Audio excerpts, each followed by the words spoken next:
오늘 말씀의 제목은 영원한 기업의 약속입니다. 여기서 기업이라는 말은 다른 번역 성경을 보면 유업으로 되어 있기도 합니다.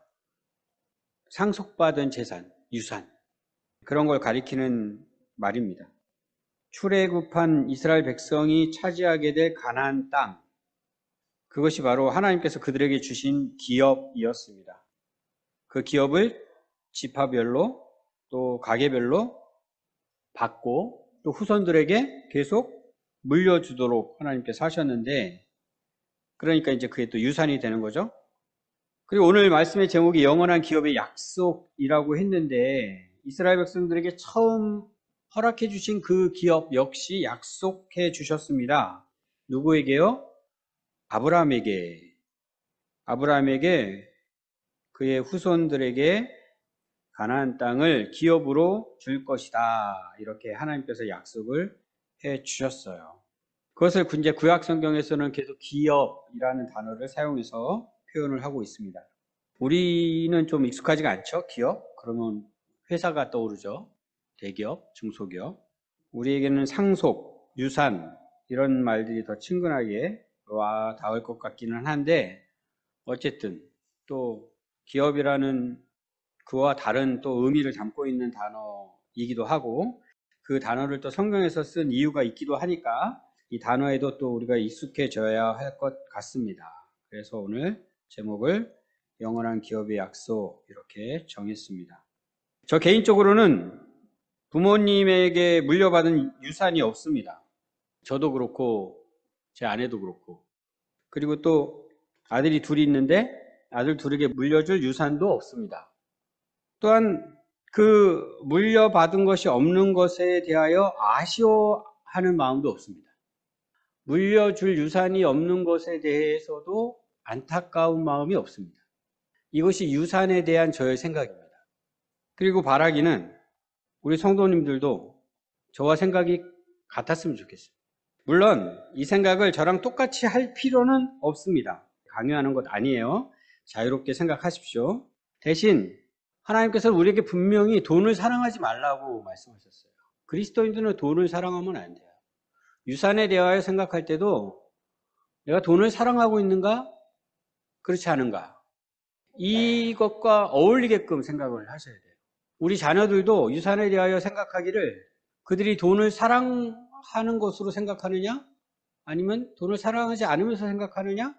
이것을 확인하실 수 있어야 돼요. 굉장히 중요한 우리의 책무입니다. 그런데 오늘 말씀에서는 우리가 부모님에게 물려받는 유산, 후손에게 또 물려줄 수 있는 유산, 그것보다 훨씬 더 중요한, 비교할 수 없을 정도로, 그래서 절대로 포기할 수 없는, 포기해서는 안 되는 그런 유산, 유업이 있다. 이것을 알려주고 있는 것입니다. 그리고 이 땅의 유산은 그것 때문에 갈등이 일어납니다. 그죠? 싸움이 일어나기도 하고, 또 그것 때문에 법정으로 또 가기도 하고, 악착같이 어떻게 해서든지 그것을 받아내려고 하고, 이렇게 하기도 하는데, 그런데 오늘 말씀을 통하여 우리에게 알려주시는 이 유산은 우리가 반드시 받게 될 것이다. 이렇게 약속해 주셨다고 되어 있어요. 그래서 오늘 우리에게 약속된 유산, 우리가 반드시 받게 될 이 유산, 이것을 제대로 우리가 알고 있는지 확인해보고, 그렇게 그것이 중요하고 소중하고 그것이 좋고 그렇다면 이 땅에서 우리가 받게 되는 유산, 그것보다는 훨씬 더 관심을 많이 가져야겠죠. 그것 때문에 훨씬 더 많이 기뻐해야겠죠. 우리가 지금 그렇게 하고 있는지 그것을 한번 생각해 보도록 하겠습니다. 먼저 15절 말씀 읽을게요. 다시 읽어보겠습니다. 이로 말미암아 그는 새 언약의 중보자시니 이는 첫 언약 때에 범한 죄에서 속량하려고 주구사 부르심을 입은 자로 하여금 영원한 기업의 약속을 얻게 하려 하심이라. 이로 말미암아, 이것은 지난주에 우리가 함께 생각해 본 말씀을 떠올리시면 되겠습니다. 이로 말미암아, 무슨 이야기했죠? 지난주에 그리스도께서 좋은 일을 이루셨다. 좋은 일을 이루셨다. 그리스도의 피로 우리의 양심을 깨끗하게 하셨다. 우리가 죽은 행실을 할 때가 있기는 한데 그때는 다시금 그것이 죄인 것을 깨닫고 거기서 회개하고 돌이키고 하나님께서 기뻐하시는 뜻에 따라 기꺼이 하나님을 섬기고 싶어 하고 끝내 그렇게 하나님을 섬길 수 있게끔 된다. 어떻게? 예수님께서 그 일을 하셨다. 이미 이루셨다. 이 말씀을 생각해 봤어요. 이로 말미암아 이겁니다. 이로 말미암아 예수님께서 그리스도께서 새 언약의 중보자가 되셨다. 그렇게 예수님께서 우리의 새 언약의 중보자이시다. 이런 말씀입니다. 믿으시죠? 예, 이제는 믿으십니다. 여기 계신 모든 분들은 그것을 믿어요. 이 좋은 일을 우리는 지금 누리고 있는 겁니다. 한 주간도 그것을 누리며 살고 계셨어야 해요. 그리고 나서 그리스도께서 중보자가 되신 이유를 이번에는 이렇게 설명하는 겁니다. 첫 언약 때에 범한 죄에서 속량하려고 추구사 부르심을 입은 자로 하여금 영원한 기업의 약속을 얻게 하려 하심이라.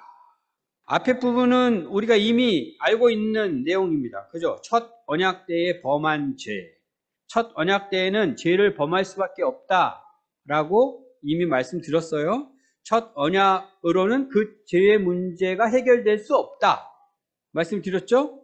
우리뿐 아니라 지금 우리만 해당되는 게 아니라 당시에 이스라엘 백성들에게도 똑같이 해결이 안 돼요. 그들을 위해서 또 우리를 위해서 그들과 우리 모두의 죄의 문제를 해결해 주시기 위하여 예수님께서 오셨다. 그리고 죽으셨다. 근데 그렇게 좋은 일을 행하셨다라고 우리가 지난주에는 생각을 했는데 그것을 또 이렇게 말씀하시는 거예요. 부르심을 입은 자로 하여금 영원한 기업의 약속을 얻게 하려 하심이다. 누구예요? 부르심을 입은 자? 구약시대의 하나님의 백성, 이스라엘 백성들? 또 예수님 오셨을 당시에 제자들? 그들을 통하여 복음을 듣고 예수님을 믿게 된 초대 교회들? 지금 우리들 다 포함하는 부르심을 입은 모든 자. 이 모든 자들의 죄의 문제를 해결해 주시려고 예수님께서 오셨고 죽임을 당하셨다. 그리고 그 부르심을 입은 바로 그들에게 영원한 기업의 약속을 얻게 하셨다. 이것이 오늘 말씀의 제목인 겁니다. 그것을 위하여 예수님께서 우리의 중보자가 되셨다. 다시 생각해 볼게요. 예수님께서 우리를 위하여 이미 좋은 일을 이루셨다고 했습니다. 그것을 우리가 지금 누리고 있다고 했습니다. 11절 말씀에서는 뭐라고 했다고 했어요? 장래 좋은 일. 마치 앞으로 생길 좋은 일. 이런 의미로 해석할 수 있는 표현으로 되어 있는데 실제로는 그것이 이미 이루어진 일이라고 말씀을 드렸습니다. 그죠? 다른 성경에서는 다르게 번역되어 있다라는 소개도 드렸고요. 그러면서 제가 또 뭐라고 말씀을 드렸냐면 하지만 아직 이루어지지 않은 일도 거기에는 포함되어 있다고 그랬어요. 이미 이루어진 일도 있지만 아직은 이루어지지 않은 일도 있다. 이렇게. 그래서 번역이 이렇게 두 가지로 또 될 수가 있는 거죠. 장래, 좋은 일, 그리고 이미 이루어진 좋은 일. 이렇게. 그런데 지금 오늘 말씀을 읽어보니까 영원한 기업의 약속이라고 하셨잖아요. 영원한 기업의 약속. 약속은 앞으로 일어날 것에 대한 약속이잖아요. 그러니까 이 부분은 또 장래 좋은 일에 해당되겠구나. 이렇게 이해할 수 있을 거예요. 장래 좋은 일에 이것도 포함되겠구나. 어찌됐든 우리 모두는 그 약속을 받은 자들이다. 예수님께서 그것을 위하여 중보자가 되셨기에 우리는 그 약속을 받은 자들이다. 어떠세요? 맞습니까? 이 약속 받으셨어요? 영원한 기업의 약속 이미 받은 거 맞으세요? 영원한 기업이 뭐죠? 그런 거 받은 적 없는데요. 영원한 기업부터 확인을 해봐야겠죠. 아까 소개해드린 대로 기업이라는 이 말은 이스라엘 백성들에게 처음 주어졌는데 기본적으로 땅입니다. 땅. 그 당시에 기업 그러면은 유산 그러면 땅이에요. 그래서 가나안 땅을 하나님께서 그들에게 기업으로 주셨죠. 그러니까 영원한 기업 그러면은 이스라엘 백성들에게 이 이야기를 하면 아, 가나안 땅을 우리에게 영원히 우리가 차지할 수 있게끔 하실 건가 보다. 이렇게 생각할 수도 있는 거예요. 우리에게는요, 보통 이 땅을 영원토록 우리에게 주실 건가 보다. 그런 의미 아니겠죠. 영원한 기업은 이 세상의 땅을 가리켜 지금 하시는 말씀이 아닙니다. 그러면 영원한 기업이 무엇이냐? 하나님께서는 이것을 이미 레위지파를 통하여 알려주셨어요. 이 영원한 기업이 무엇인지. 레위지파는 하나님께서 땅을 주시지 않은 지파예요. 그죠? 엄청나게 섭섭해했을 것 같습니다. 민수기 18장 20절 말씀을 제가 찾아서 읽어보겠습니다. 잘 들어보세요. 여호와께서 또 아론에게 이르시되 너는 이스라엘 자손의 땅에 기업도 없겠고 그들 중에 아무 분깃도 없을 것이나, 분깃은 몫입니다. 목. 예, 유산 나눌 때 이렇게 나누잖아요. 2분의 1, 3분의 1 이렇게 숫자별로. 그 몫입니다. 그것이 없다. 내가 이스라엘 자손 중에 내 분깃이요 내 기업이니라. 다시 말씀드려야겠죠? 내가 이스라엘 자손 중 내 분깃이요 내 기업. 바로 너희는 땅이 아니라 내가 너의 기업이야. 이렇게 말씀하신 거예요. 하나님 당신 자신이 레위 지파의 기업이 되어 주셨습니다. 다른 지파는 다 그 가나안 땅, 젖과 꿀이 흐르는 땅을 다 나눠가지고 받았는데 하나님은 그 땅은 안 주시고 지금 이렇게 말씀을 하고 계신 거예요. 레위 지파의 입장이 돼서 이 말씀을 들을 때 어떤 기분이 드세요? 하나님께서 나의 기업이시다. 이 말씀의 의미를 제대로 아는 자들은 기뻐 춤을 추겠죠. 이것을 제대로 알기만 하면. 근데 이것을 제대로 알지 못하면 이게 뭐야 하겠죠. 레위 지파가 그랬을 것 같아요. 그들 중에서도 우리의 기업은 하나님이래 하고서 기뻐하는 자들이 있었고, 왜 우리한테는 땅을 안 주는 거예요? 불평을 하는 사람도 있었을 것 같아요. 그러면 레위 지파와 우리가 무슨 관계냐? 제가 계속 반복해서 우리의 정체성을 말씀을 드리잖아요. 우리가 누구라고요? 우리는 왕 같은 제사장이다. 이 말에는 우리는 한편으로는 유다 지파고요, 한편으로는 레위 지파라는 거예요. 누구처럼? 예수님처럼. 우리는 예수님과 하나이기 때문에 늘 예수님 쫓아가는 겁니다. 그러니까 레위 지파에게 하나님께서 주신 말씀은 고스란히 나에게 주시는 말씀으로 우리는 들어야 돼요. 내가 왕 같은 제사장이니까. 하나님께서 뭐라고 말씀하셨다고요? 너희에게는 내가 땅을 줄 게 아니라 나를 줄 거야. 너의 기업은 바로 나야. 이제 레위 지파 입장이 아니라 그냥 내가 생각을 해보십시오. 내가. 이것이 기뻐할 일입니까? 실망할 일입니까? 주님 한 분만으로 나는 만족해 하면서 찬양하는 곡이 있죠. 이렇게 할 수 있는 이유 이거거든요. 하나님이 나의 기업이시래. 와 끝났네. 하나님이 나의 기업이시다. 그러면 모든 것이 다 내 거라는 거예요. 모든 것이 다 내 거. 이 의미를 알아야 돼요. 이 의미를 안다면 왜 나에겐 땅을 안 주세요라고 불평을 가질 이유가 없죠. 실망할 이유가 없죠. 시편 중에서도 이 사실에 대하여 찬양하는 시편이 있습니다. 73편인데요. 성경을 빨리 찾으시는 분은 한번 직접 찾아보십시오. 시편 73편. 이 시편이 어떤 시편이냐면 세상을 보니까 악인들이 오히려 잘 돼요. 의인들이 오히려 어려움에 부딪혀요. 도대체 이게 뭐야? 늘 우리가 갖게 되는 생각이죠. 너무 이상해. 하나님께서 다스리시는 이 세상인데, 하나님께서 섭리하시는 이 세상인데 너무 이상해. 이런 상황.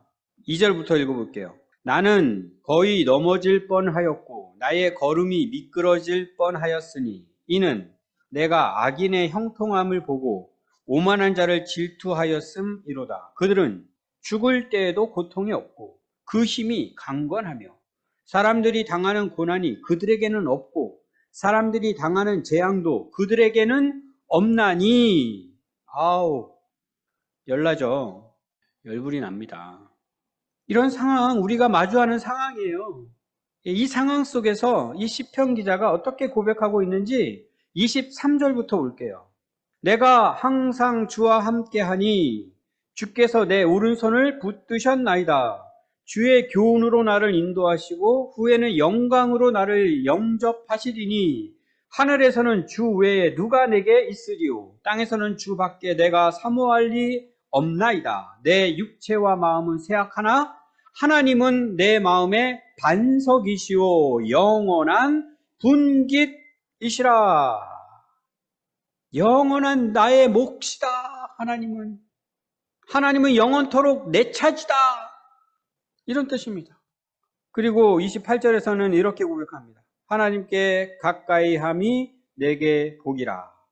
내가 주 여호와를 나의 피난처로 삼아 주의 모든 행적을 전파하리이다. 하나님이 나의 분깃, 하나님이 나의 기업, 하나님이 나의 몫이 되니까 하나님과 가까이 할 수 있는 자가 된 거고요. 하나님과의 관계가 완벽하게 회복되었다라는 의미입니다. 이거를 성경에서는 다른 말로 뭐라고 이야기하는 거예요? 이게 생명이에요. 이게 생명. 하나님과의 관계가 끊어진 것은 죽음이고 하나님 관계가 회복된 것은 생명이고 이 영원한 생명을 우리가 얻게 되고 이것을 누리게 된다. 이런 말씀인 거예요. 이것을 영원한 나라, 하나님 나라라고 할 수도 있겠죠. 하나님 나라에 대해서도 이미 우리가 많이 생각해 보았습니다. 하나님 나라, 장차 올 나라. 그렇게만 생각해서는 안 된다고 그랬죠? 이미 온 나라. 아직은 완성되지 않았지만 이미 온 나라, 우리가 지금 살고 있는 나라, 그리고 그것을 지금 완성시켜가고 있는 나라, 장차 반드시 완성될 나라. 이렇게 생각해 보니까 또 이것도 이미 이루어진 일이고 또 앞으로도 이루어질 일이에요. 예수님께서 이루실 좋은 일. 이 모든 것을 포함하여 지금 가리키고 있는 말이 바로 영원한 기업입니다. 그 기업을 우리에게 약속해 주셨습니다. 이 자리에 계신 모든 성도님들은 이 약속을 받으신 분들입니다.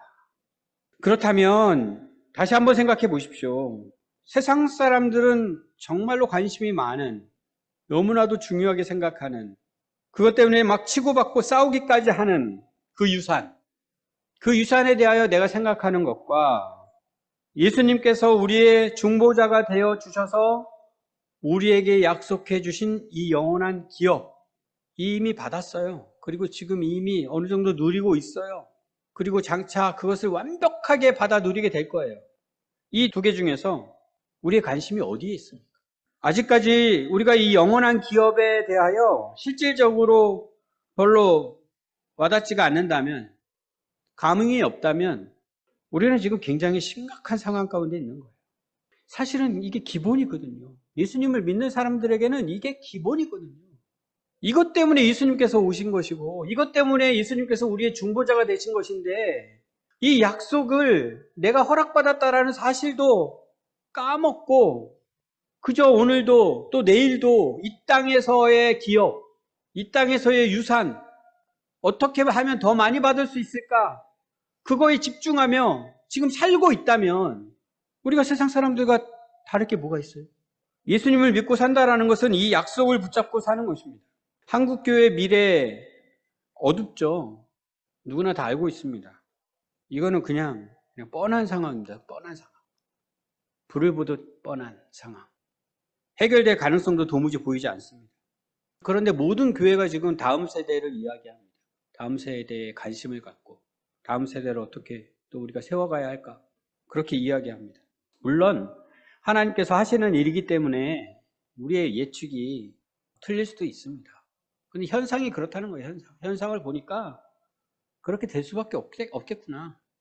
그런데 생각해 보면 이게 다음 세대의 문제가 아니에요.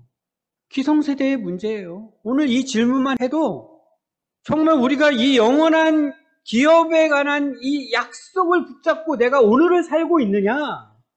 이것은 뭐 들어보기는 했지만 그거는 뭐 나중에 일어날 일이고 언젠가 일어나겠지. 그거 믿어. 나 알고 있어. 그런데 오늘은 어떻게 살아요? 오늘은.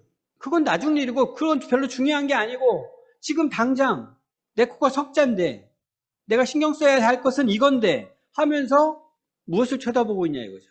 이 땅의 기업을 쳐다보고 있지 않느냐 이거죠. 누가요? 다음 세대가요? 다음 세대는 당연히 그렇게 할 거고요. 저도 그랬으니까요. 그 나이 때는 아무것도 모르고 그렇게 할 수밖에 없었으니까요. 그런데 기성세대는 이미 이걸 배웠고 이 믿음으로 살았고 충분히 살 만큼 살아봤잖아요. 이제는 이 땅에서의 우리에게 주어진 그 삶이 어떤 삶인지, 하나님께서 우리에게 약속해 주신 것이 무엇인지, 그것이 얼마나 분명하고 확실한지, 그리고 아무것도 모르고 지금 떠둥거리면서 자신의 인생을 찾아서 막 헤매면서 살아가는 그 아이들에게 우리가 어떤 이야기를 해줘야 하는지 알고 갖고 있어야 되잖아요, 지금은. 근데 뭐예요? 그냥 본인도 헤매고 있어요, 본인도 아둥바둥 하고 있잖아요. 그러면서 다음 세대 걱정을 하고 있습니다. 우리 걱정을 먼저 해야죠, 우리 걱정을. 고조 할아버지께서 숨겨놓은 재산이 있었는데 자식들에게 물려주지 않고 돌아가셨어요. 근데 왜 어떤 우연한 일로 인해서 그게 발견이 됐어요.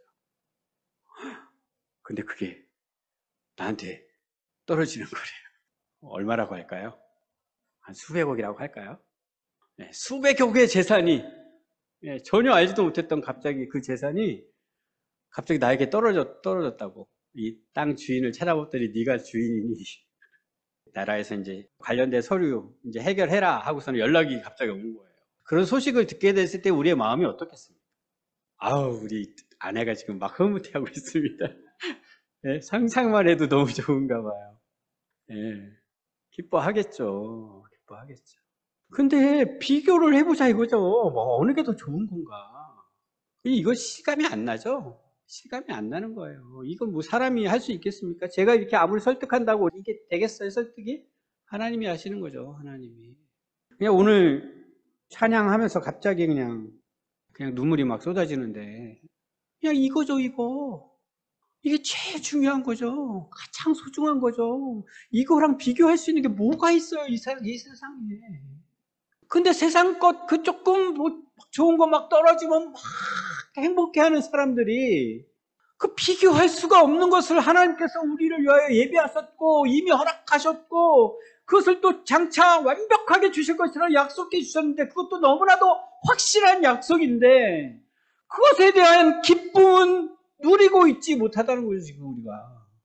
히브리서 기자도 이것을 알았던 것 같아요. 그래서 그 다음 말씀은 이 약속이 정말 확실한 약속이야. 반드시 지켜지는 약속이야. 너 잘 와닿지 않는 것 같은데 내 말 좀 들어봐 하면서 얘기하는 거예요. 16절. 잘 들어보세요. 유언은 유언한 자가 죽어야 되나니 17절. 유언은 그 사람이 죽은 후에야 유효한 즉 유언한 자가 살아있는 동안에는 효력이 없느니라. 아이고 갑자기 유언이 나오네요. 뭐 유언만 일단 생각을 해보자고요. 유언이 뭐예요? 죽은 다음에는 이 말대로 따라라 하는 거죠. 보통 유산 같은 거 할 때 유언으로 남기잖아요. 내가 죽으면 이 재산은 누구에게 이렇게 줘라. 근데 죽기 전까지는 아니죠. 해당 사항이 없죠. 죽은 후에야 유효하다. 그때부터 그것이 이제 실효가 있어서 그 말대로 따라야 한다. 이 얘기한 건데 갑자기 이 말을 왜 하나? 우리에게는 좀 생뚱맞아요. 그런데 헬라 성경을 보면은 우리가 지금 여태까지 얘기했던 새 언약, 이 언약이라는 단어하고 지금 우리가 유언이라고 번역해 놓은 이 단어하고 그냥 같은 단어예요. 같은 단어. 예, 약간 수정한 단어도 아니고 그냥 똑같은 단어. 이게 무슨 말이냐면 이 단어의 뜻이 두 가지가 다 있다는 거예요. 더 정확하게 이야기하면 사실 헬라어에는 언약이라는 말이 없었던 거예요. 언약이라는 개념이 없어요. 그들의 말 가운데는. 그러니까 언약이라는 개념은 히브리어에서 나온 거예요. 구약 성경에서. 그러면 언제 이 언약이라는 개념을 헬라어를 쓰는 사람들이 사용하기 시작했냐면 히브리어 성경을 헬라어로 번역했을 때. 이제 헬라어를 쓰는 사람들이 많으니까 구약 성경을 헬라어로 번역을 하거든요. 그건 이제 70인적 이렇게 불리는 게 바로 그 성경인데 번역을 하다 보니까 이 언약을 번역을 해야 되는데 헬라어로 언약이라는 말이 없는 거예요. 아, 그럼 뭘 써야 되지? 뭘 써야지? 어떤 단어를 써야 되지? 고민을 하다가 그래도 유언? 언약? 저걸 써야겠다. 그리고 유언이라는 말을 갖다가 가지고 와가지고는 언약이라고 해당되는 그 말로 사용을 한 거예요. 그러니까 이 성경에 대한 지식이 없는 사람은 새 언약 그러면 뭐라고 그 사람은 듣냐면은 새 유언 이렇게 들리는 거예요. 그러다가 성경에서 그 말이 그렇게 쓰였고 구약 시대에는 그것을 언약이라는 개념으로 쓰인 거야. 그러면서 조금씩 이제 그게 유언만 쓰이는 게 아니라 언약으로도 쓰여야 하는 거구나 이렇게 이해하게 되는 그런 말이에요. 그러니까 오히려 지금 이 부분에서는 헬라어에 익숙한 사람들에게는 유언이 더 와닿아요. 앞에서도 계속 새 유언 했을 거예요. 그러다가 진짜 유언이 나온 거예요. 그러면서 이렇게 설명을 하죠. 유언이 언제 효력이 있느냐? 언제 유효하냐? 유언한 자가 죽은 다음에 유효하다. 그런데 누가 죽으셨어요? 예수님이 죽으셨다. 예수님의 그 약속이 예수님의 유언이고 예수님이 죽으심으로 그 유언이 이제 확실하게 효과가 있다라고 지금 설명을 하고 있는 겁니다.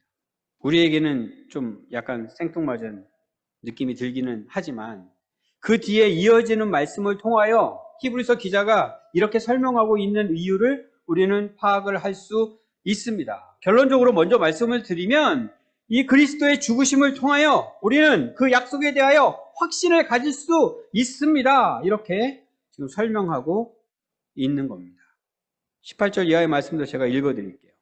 첫 언약의 때 피 없이 언약이 세워질 수 없었다. 이 사실을 설명하고 있습니다. 이러므로 첫 언약도 피 없이 세운 것이 아니니 모세가 율법대로 모든 계명을 온 백성에게 말한 후에 송아지와 염소의 피 및 물과 붉은 양털과 우슬초를 취하여 그 두루마리와 온 백성에게 뿌리며 이르되 이는 하나님이 너희에게 명하신 언약의 피라 하고 또한 이와 같이 피를 장막과 섬기는 일에 쓰는 모든 그릇에 뿌렸느니라. 율법을 따라 거의 모든 물건이 피로써 정결하게 되나니 하고서는 이렇게 선언합니다. 피 흘림이 없은즉 사함이 없느니라. 그리고는 23절 이하에서는 그 첫 언약의 구약 제사는 단지 모형이었을 뿐이다. 실제 본체는 예수님이시고 그리스도께서 자신의 피로 실제 속죄를 이루셨다. 이것을 설명하고 있습니다. 이것도 제가 빠르게 읽어드릴게요. 그러므로 하늘에 있는 것들의 모형은 이런 것들로서 정결하게 할 필요가 있었으나 하늘에 있는 그것들은 이런 것들보다 더 좋은 제물로 할지니라. 그리스도께서는 참 것의 그림자인 손으로 만든 성소에 들어가지 아니하시고 바로 그 하늘에 들어가사 이제 우리를 위하여 하나님 앞에 나타나시고 제사장이 해마다 다른 것의 피로써 성소에 들어가는 것 같이 자주 자기를 드리려고 아니하실지니 그리하면 그가 세상을 창조한 때부터 자주 고난을 받았어야 할 것이로되 이제 자기를 단번에 제물로 드려 죄를 없이 하시려고 세상 끝에 나타나셨느니라. 내용은 우리가 다 알고 있는 내용이에요. 혹시 조금 급하게 지금 제가 읽어드린 것 같으면 천천히 다시 한번 읽어보시면서 확인을 하시면 좋을 것 같습니다. 마지막 부분에 한번 주목을 해볼까요? 세상 끝에 나타나셨느니라. 이 세상 끝은 예수님의 초림의 때를 말씀하시는 겁니다. 재림의 때를 이야기하는 게 아니에요. 우리가 정말 그러는데 이게 자꾸 먼 미래에 일어날 일로 생각하시면 안 됩니다. 성경적인 종말은 이미 왔습니다. 예수님께서 우리의 죄를 속죄하기 위하여 이 땅에 오신 것이 바로 세상 끝 종말입니다. 지금 이제는 히브리서 기자가 이렇게 이야기할 수 있는 거예요. 구약의 그 모형으로서의 그 제사, 그 역할이 무엇이었고 그것의 실체이신 예수님께서 실제로 오셔서 우리의 죄를 속하시기 위하여 죽음 당하신 그 사실에 대하여 이렇게 전체적으로 지금 이야기를 할 수가 있는 것입니다. 우리도 이렇게 이제 이야기할 수 있죠? 언제부터? 하나님께서 이 세상을 만드신 것부터.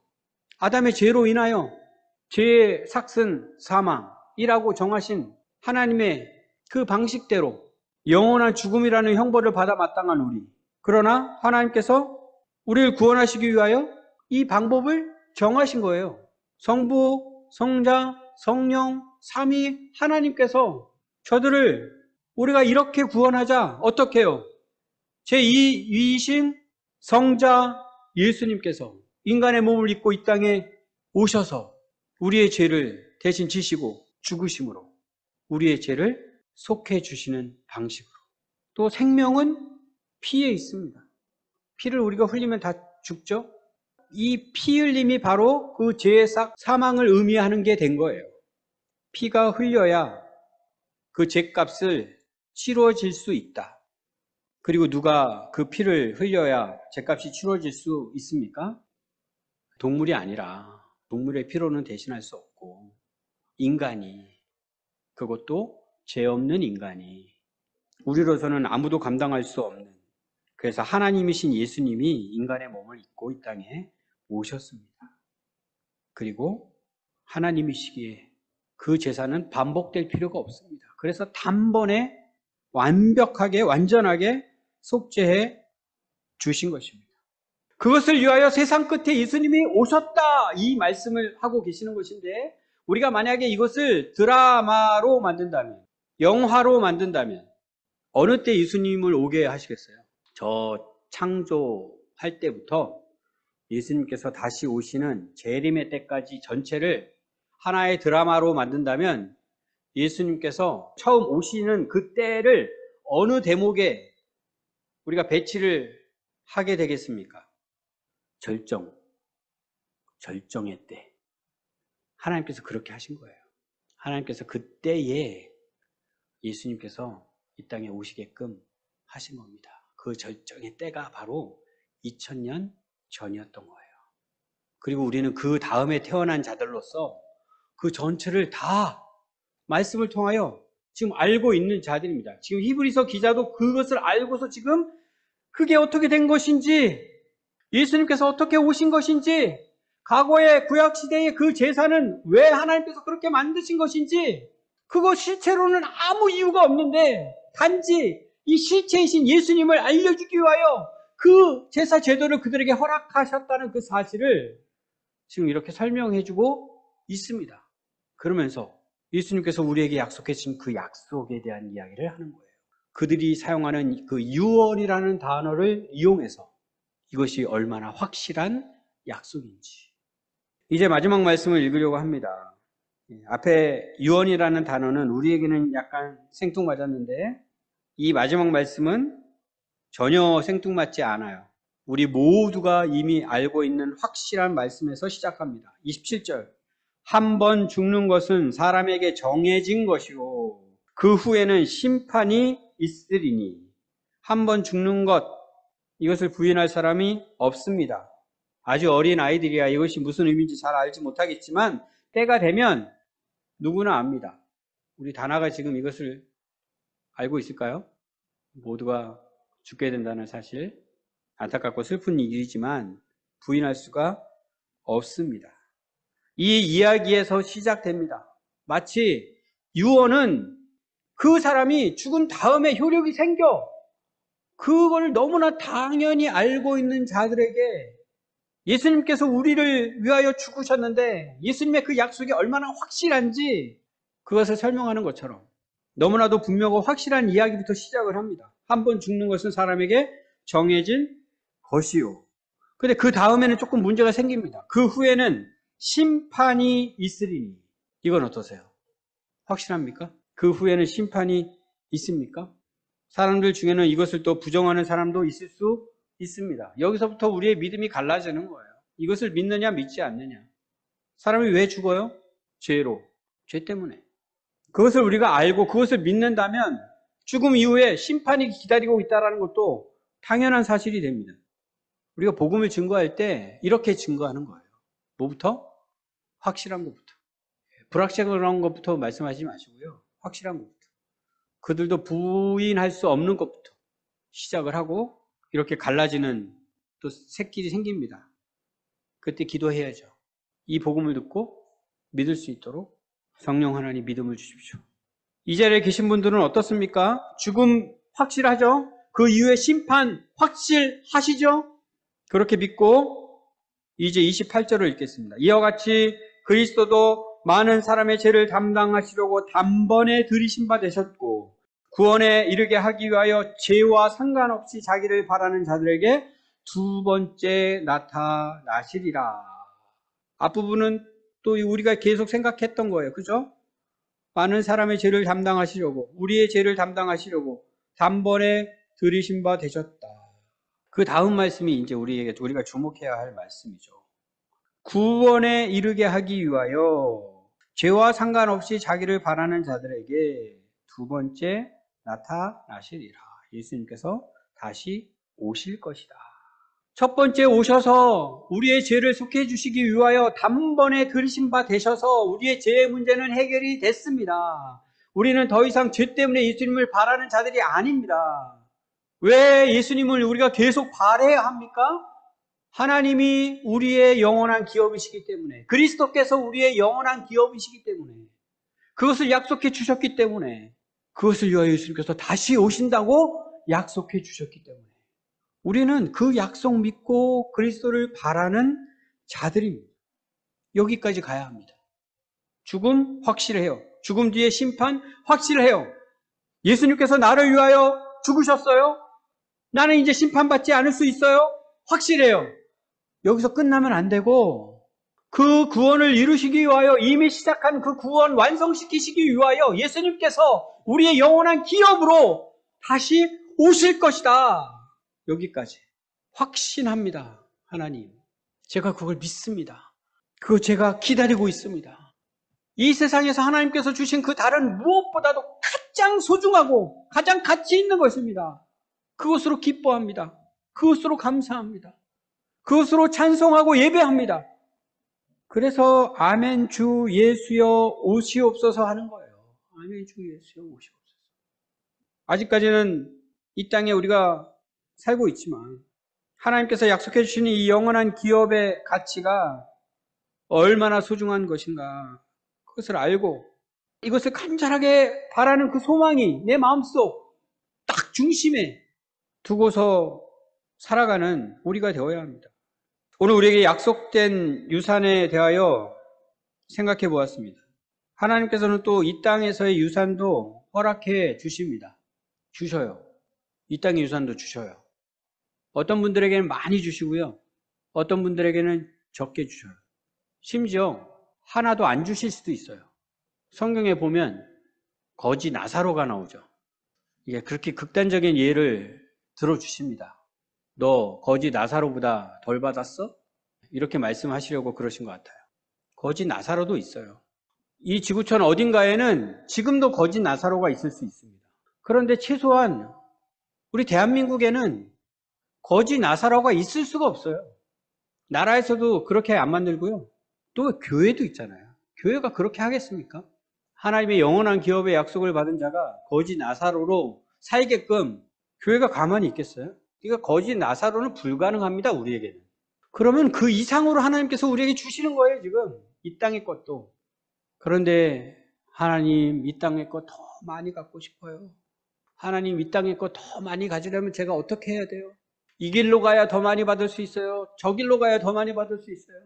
지금 우리가 이러고 있지는 않느냐 이거죠. 예, 우리 자녀들을 향하여 하나님 이 아이들이 저는 좀 많이 받지 못하고 살았지만 그래도 얘네들은 하나님 축복해 주셔서 더 많이 받아가지고 살아가야지 않겠습니까? 어느 땅이 더 좋아 보이지 하면서 하나님 더 많이 얻을 수 있는 땅으로 인도해 주세요. 지금 우리가 이렇게 기도하고 있지 않으세요? 우리는 그것을 걱정하는 자들이 아닙니다. 제가 우리 홍 장로님 아버님을 종종 인용을 하는데 말씀을 전할 때 죄송해요 장로님. 그냥 딱 그거 하나예요. 딱 그거 하나. 이거 되신 분이시거든요. 이거 되신 분. 그런 거 걱정 안 되는 거예요. 그런 거 걱정. 하나님이 계신데 하나님이 약속해 주셨는데 뭐가 걱정이야. 그런 거 걱정하지 마. 그런 거 중요한 게 아니야. 그런 거 문제가 아니야. 그거 본받아야죠. 그거 본받으면 됩니다. 우리 기성세대가 저도 본받겠습니다. 제 아내와 함께 본받겠습니다. 그런 건 걱정할 필요가 없어요. 우리 하나님의 자녀들인데. 진짜 좋은 거.